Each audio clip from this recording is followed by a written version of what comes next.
So, welcome to the 5th edition of the Toms Barbers Podcast. Today, we've got Sean Falkinder, very good friend. He owns Spec Fix Locking Solutions.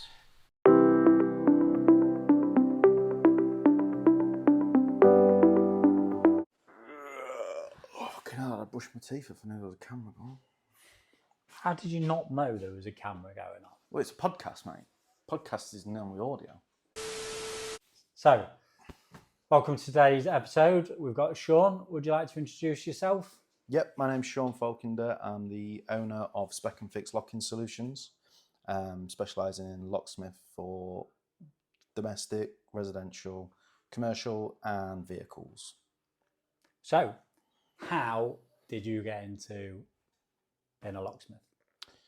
Bit of an accident, really. I sort of left school, did a bit of plastering. After a few months, realised it probably wasn't what I wanted to do. And I went to college and I started doing a night school in accountancy. And a lady there sort of took a bit of a shine to me and wanted to get me out of plastering. And she gave me the details of a local security firm. And I went there and just did a bit of admin for about a year. Then I got more involved in sort of sales, specification, sort of technical ironmongery specs. And after 7 years at that local family business, I ended up accepting a job to go to Dubai in specification. I told all my family that I was going and they was obviously a bit upset. And I ended up making a bit of a U-turn and I went to sort of the industry leader for locking and door hardware, a company called Assa Abloy. So you probably know of them more through the brands that they own. So they have like Yale, Chubb, Union, all the big players really in the market. They're responsible for sort of 75% of the market share. I was there for 7 years as a national sales manager. And then decided for a bit of a change and I started my own locksmith business probably 2.5 years ago now. How have you found the first couple of years in business? I've been really fortunate, really. I think most of my business comes through word of mouth and friends, and I'm just really fortunate of that, really, because in terms of from a marketing perspective, most things that I've tried, and I do try to do quite a few things, not many of it comes off, to be honest. That's probably more of a reflection on me, to be fair, but you know how it is yourself, Tom, is the whole Google and SEO side of it and things like that. It's a bit of a minefield, but fortunately I've got a good network of friends and get tagged in an awful lot on Facebook, and that's where I've been fortunate to get most of my business, really. Certainly on the residential side anyway.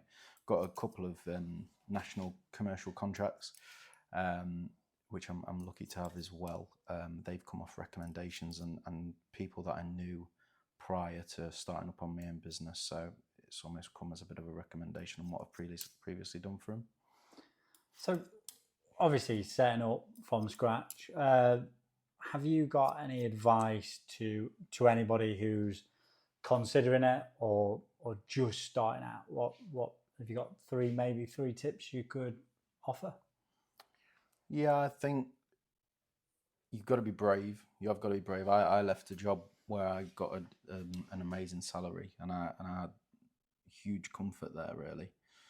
But when I started my own business, I literally sold everything. So I sold my house, I sold my car, I sold everything, and I had a figure in the bank. And I bought a house and I did it up at the same time that I started the business. So it was a stressful time. It put sort of fractures on the relationship that I had at the time.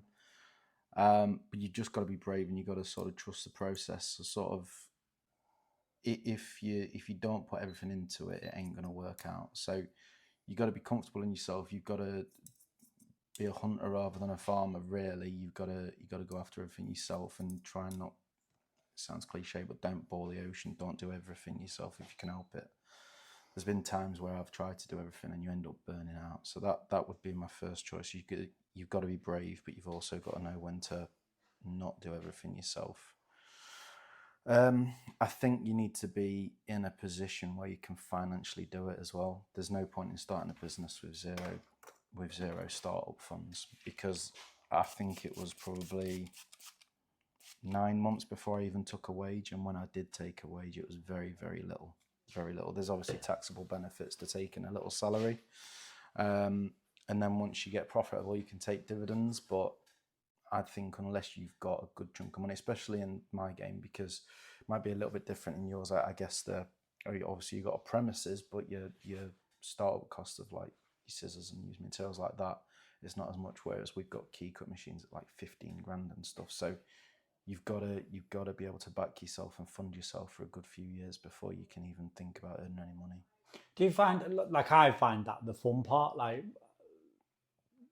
you know, like growing and changing and making alterations? So obviously you've been coming here a long time, like there's always something new. Do you enjoy that part of it, like, you know, when you get a new machinery or something? Yeah. I'll probably never make any money, to be honest, because every time I earn a bit of money, I invest it in something else. But I think that's part of, like you say, it's part of the fun. It is the way to grow as well. There's no point in just resting on what you can do. So when I started the business, it was very sort of mechanical. It was gain entry, it was picking locks, it was changing locks, blah, blah. Fast forward to today, I'm fitting third-party immobilizers where you need to put a passcode in to start your vehicle. I'm cutting all kinds of car keys. I can literally do pretty much any vehicle now, and just trying to evolve the business day by day. And when I get to a place where sort of the fun stopped for me and personally I can't manage anymore, that's when I'm going to grow in terms of personnel and not just the offerings that we give. So I think it's really interesting with your company, because you built your company as if you was a big company before you were a big company or going to be a big company. What was the thought process behind that? Yeah, it was done intentionally. So the business is called Spec Fix Locking Solutions. So Spec because of specification. That's sort of my background. I've got a qualification in architectural ironmongery, so I'm a diploma holder for architectural ironmongery. So I wanted to get that specification in there because all the contacts that I'd built up over the last 15 years, it was more on a specification side rather than a locksmithing side. So I wanted to make it very clear from day one that I was still doing specification.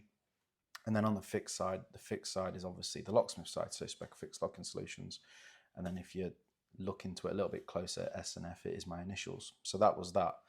But I never wanted to call the business Sean Falkinder Locksmiths, because as the business scales, I think that looks very sort of small for what I want to do. I want to be going into these huge NHS establishments. I want to be going into these blue chip companies. And I don't think your Sean Falkinder Locksmiths gets the foot in the door to start with. So I think the perception is that maybe bigger, and on social media I like to talk about we rather than I, and it's all done for that reason. And who knows, maybe one day as I scale the business, I might want to sell the business, and I wouldn't want to sell my name. I'd rather sell a business that's ready made for somebody. Oh, that's brilliant. Have you had what's been like the funniest story around your company? What, you know, have you been to any mad call outs? I literally, after about a year of starting, I had a purple patch where for a month, just ridiculous call outs. So I get call outs all the time to domestics. So when boyfriend and girlfriend have had an argument, splitting up, trying to get the locks changed while the other one's out. And I must have had about 5 in 1 month. I've had women coming out with dogs and Alsatians jumping up on me. I've obviously checked the husband's ID, they own it.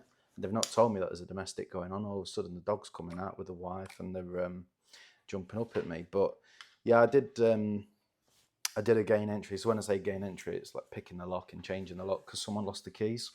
And I picked the lock. It was about 9 in the morning, and this girl had lost the keys. Checked the ID, got her in, picked the lock. Whilst I got her in, she's making a coffee, and she's really grateful. And she says, "Do you want a spliff?" I was like, "No, you're all right, thanks." She was like, "Why not?" I was like, "It's 9 in the morning." So that was that. And she left me a review. She says, what did the review say? It's on Google. You can see I'm not lying. It says, very knowledgeable, very fast, easy on the eye, would definitely consider losing my keys again. So that's the best review I've ever had as well. That's a great one.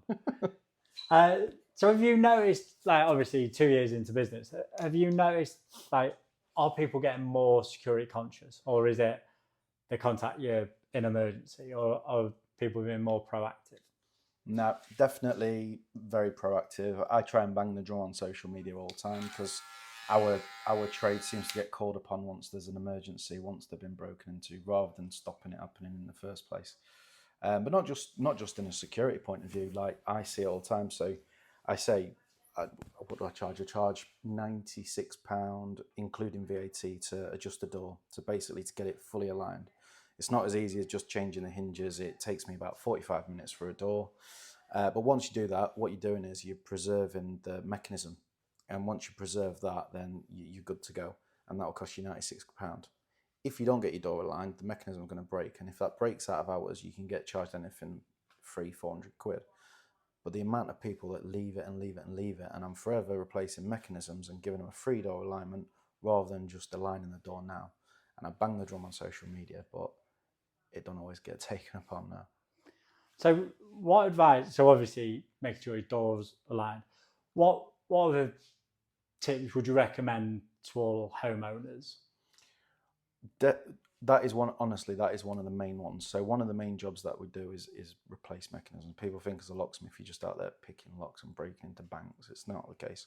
What I do most of the time is adjusting like a UPVC or composite door. Or fitting mechanisms to it. So I would definitely get it realigned. What I would always recommend is on a composite door, you've got a weld where the two parts of your door meet there in the top corner, in the top. So it's hinged on the left, look in the top right, and you've got a mitre there, and you have a mitre on the frame. Now, if the two mitres go straight through like that, you know that your door's fine. If it's like that, you know your door's dropped. So if it's dropped, get it professionally realigned. Don't just tweak the hinges, because that won't do it any good over time. Get it professionally aligned, and you probably will save yourself £200-300, and you're not going to be locked out of your house when you just left the pub. So what's the next big thing for Spec and Fix? We just spent a hell of a lot of money on some new car machines. So we do pretty much any vehicle now. It's been a big investment. So you're probably going to see on social media a big push on that now. Try and get some money back. So how you found running a business in Lincoln? I'm very, very fortunate that there's not loads of locksmiths in Lincoln, particularly ones who are specialising in a non-destructive entry, so not ones who are particularly picking, things like that, but actually the ones who are doing it. So I'm good friends with a couple of door and window fitters and whatnot, and if ever they're stuck on a job, they give me a call, so which has been really good. And vice versa, really. When I've needed hand with fitting doors and windows, that's something we do as well. It's a good community, is Lincoln, really. And I'm on quite a lot of Facebook groups where I'm friends with hundreds of locksmiths across the country, and we've actually got it quite good here. You hear of some real horror stories in other places. But you see on Google, it gets flooded with sponsored ads. So if you type in like locksmith near me, in other cities, there's people, they call them 49ers within the locksmith sort of community. They'll advertise, they'll get like the Wazzy one at the top of the page saying get your locksmith from £49. And then once they actually do the job, they invoice. We seen one the other day, it was £2,800 to open the door and replace a lock out of hours. That would have been £265 if I'd have done it. But they're getting caught out with this in most cities. But I mean, touch wood, luckily we don't see much of it in Lincoln. So quite fortunate to have the business where it is, really. So is that something regulation would solve, or, you know, what would you like to see within the locksmith industry? Yeah, so currently as it stands, you could set up to be a locksmith today. There's no sitting gills, there's no MVQ, there's no DBS checking, there's literally nothing. I mean, the only time you might need a DBS check is if you do work in a school. I do a lot of work on a huge national contract, and I have to do their own training to be allowed onto their site, but there's no government sort of way. What I would love, and I would pay a subscription, an annual subscription to this, is where you do sort of like a competency-based examination, maybe on a yearly basis, or at least just to get the qualification, and then maybe things like DBS checks annually, and then you can't work on a door until it does. I literally just saw, it was actually last night, I sold some tools to someone who's just done a training course with a friend of mine who's a locksmith. And I says, I'll get the stuff out tomorrow. He says, it's all right. He says, I live in Ireland. He says, we have to be vetted. he says I can't actually trade as a locksmith until I've been vetted. So I think they're doing stuff right in other countries, but it doesn't seem to happen here, and that's why people are getting caught out. Really, it's been all over the news. We have the same thing within our industry, but yeah, do we want government to have more control, or do we want less? I think the issue is you're always going to have people who want to be professional and want to do the right thing, and you're always going to have the other people who don't. And I suppose this is the thing: people see it as I'll go to the cheaper option, but generally, will that cheaper option really be the cheaper option in the long run? With like you say, they're a bit like Ryanair, add things on all the time. Are you trusting that they are actually doing the best for you and advising you the best? So also wanted to discuss today, which obviously quite close to your heart. Obviously, you had some tragedy happen. You lost your dad, he was taken away from us, and you set up the community charity for your dad and your dad's name. I'd like to talk about that. Do you want to talk us about why you set up, how you set, what was the reason for turning such a negative into a positive? Yeah. So just on that, it's a memorial fund. So basically, what we do is we collect money through events and parties and things that we do all throughout the year. And what we do is we gift it to charities that we decide at the start of the year. I think I get a lot of credit for the memorial fund, but it's not thoroughly deserved, to be honest with you. It's more my grandma and my auntie who set it up. And don't get me wrong, we all get involved, we all get our hands dirty. And there's a committee as well.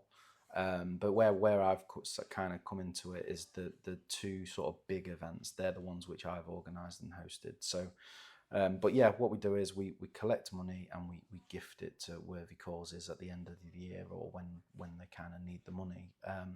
And it's gone really well. We've just come up to Dad's 4-year anniversary now, so it's been on the go maybe for 3.5 years. And I think as a sort of number now, about £70,000 that we've managed to raise in nearly just over 3 years. Wow, that's amazing. So one thing that comes up a lot in these conversations I have is obviously when someone has that tragedy, mindset, what really helped you during that horrible period?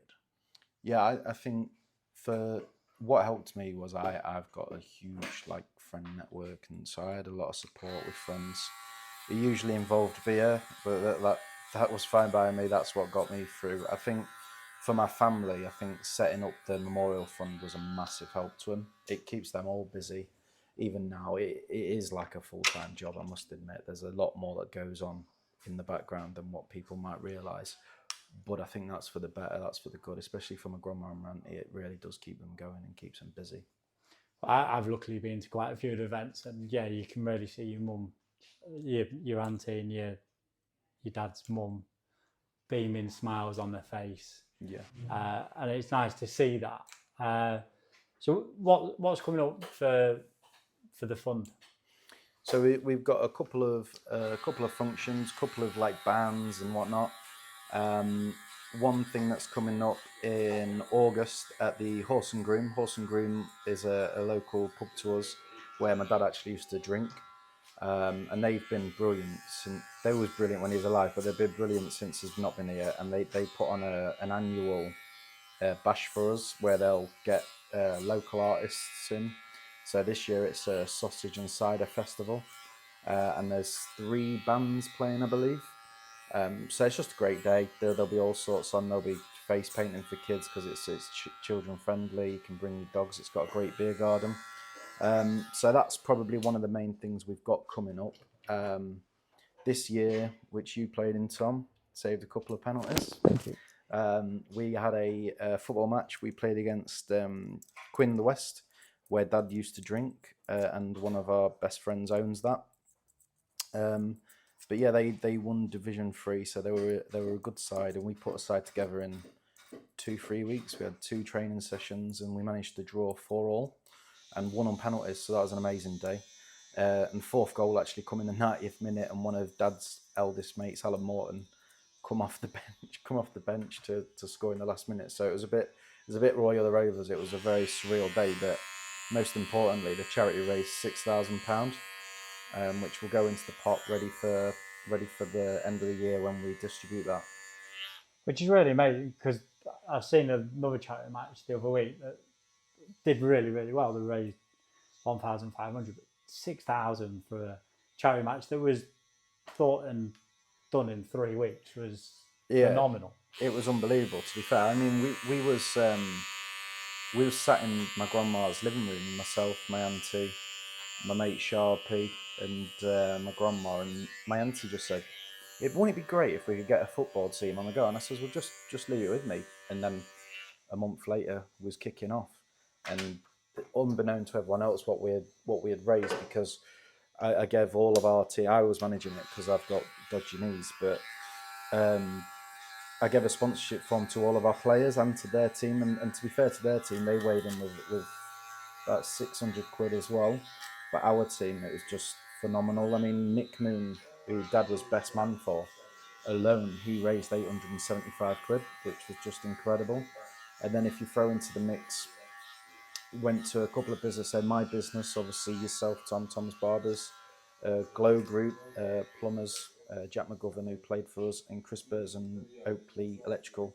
They all donated a sum of money to the official match sponsors. So our support network for that charity is incredible, and we've got quite a few business owners between us all, and everyone's all too happy to help support stuff. Like when we did the ball was absolutely ginormous, but the support that we got from the businesses and everyone who came, it was just incredible. No, well, thank you very much for inviting me to play in it and allowing us to be involved by sponsoring it. Obviously, the day itself was magical, and certainly a lot of memories, good memories to come from that. And to be fair, I think Ryan Reynolds wants his script back, because that was definitely something out of Wrexham. Yeah, it was. It really was. It was. The nice thing about it was, I mean, we had a squad of 20, and bar one lad who helped us out on the day, because we had quite a few injuries, because we had 2 training sessions and people hadn't played for 10 years, so it was dropping like flies. But bar one lad who kindly helped us on the day and unfortunately broke his ankle, but bar that, everybody was a friend or family member of Dad. So it wasn't like we just got a team of ringers together. There's literally everybody, there was a reason why they were there.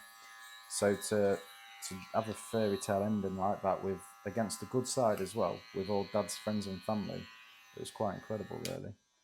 So obviously, by the way you're talking, you're spending a lot of time with working with the Memorial Fund. How do you because obviously time's precious running a business, and that how do you find time? Well, I don't think, even when I was employed, I don't think I was ever one for working 9 till 5. So I literally, I don't finish at 5. If I need to work beyond 5, I will work beyond 5. But maybe a little bit different for you, Tom, because you got a shop, so you always kind of have to be there. But the real beauty, I mean, I've talked about how hard it is having a business in terms of financially, but the one amazing thing about having a business, especially if you're mobile like myself, is just the flexibility that you've got. So it does allow me time to do things which isn't lock related, and I can do things for the Memorial Fund. And then if I need to do a call out later on, I can just make up my time that way. So anyone who's thinking about doing a business, it's hard, don't get me wrong, and you've got to factor in things like holiday pay you don't get, but the flexibility is just, it's the big selling point for anyone who's got a business. So I've got to admit, even though I'm in a shop, I spend a lot of time working on the business out of hours. Yeah. But again, it's my hobby. I kind of enjoy that. Yeah. Like people like building stuff. I'm technically not building stuff. I'm building something. Mm-hmm. And that's what I enjoy. I enjoy the people side of it. Yeah. So what other benefits have you found running a business, running the charity, or helping the family? That is probably the benefit. It's helping other people get through times, really. I think especially with the charity, not so much with the business, although the business can be rewarding as well, because like I say, most of the time when I get a call, it is an emergency. So I get calls all the time where people think that they've got to get a new door and it's going to cost them £1,000, £2,000, and then you fix it for 90 quid. And I suppose that is the reward inside of it. And it's making me very fat, this job, though, because you end up getting boxes of beer or biscuits or chocolate. But I'm not complaining, so if anyone's watching, keep them coming. Thank you. Is that how you like? Is that your tips? Get me chocolate and beer. Yeah, beer mainly, but I will take chocolate as well. So it's probably a bit of a question that I wanted to ask you, but never have. But this is a great opportunity. What do you think your dad will make of everything that your family's done? Oh, he'd be overwhelmed with it. The support that Dad's had since he's gone has been incredible. I mean, you was at Dad's funeral, Tom. There was, well, the church held 500 seating and 200 standing, and there were still people outside. So there's a good 800-900 people at his funeral. He'd be just overwhelmed with the support. And every charity do that we fill the room anyway. We always fill the room. I mean, the ball, which touched on there, I think it was £80 a ticket I did it at, and it was a big event. But we sold out the engine shed, which is the biggest venue in Lincoln by a mile. So we had 330 people there, and we had a waiting list of probably 100 people. So the support that everyone's gave for Dad and for the memorial fund and that, he'd be absolutely overjoyed with it. He'd be overwhelmed. He liked to be in the centre of attention anyway, so he'd be well grateful for that. Certainly did. How's that look? Short. Right. Hardly took anything off. We'll get taking stuff off then. So it's been great to speak to you today. How will people be able to find you? Is it Bumble or? No, Hinge, Tinder, Bumble. Like to cover all tracks. But if you want to find a business, it's specandfix.co.uk, Spec and Fix Locking Solutions, Facebook, Instagram. Don't use Instagram too much. But yeah, mainly Facebook, really. Well, like I say, absolute pleasure. Thank you very much. Thank you, Tom. And all the best, mate. Cheers, mate.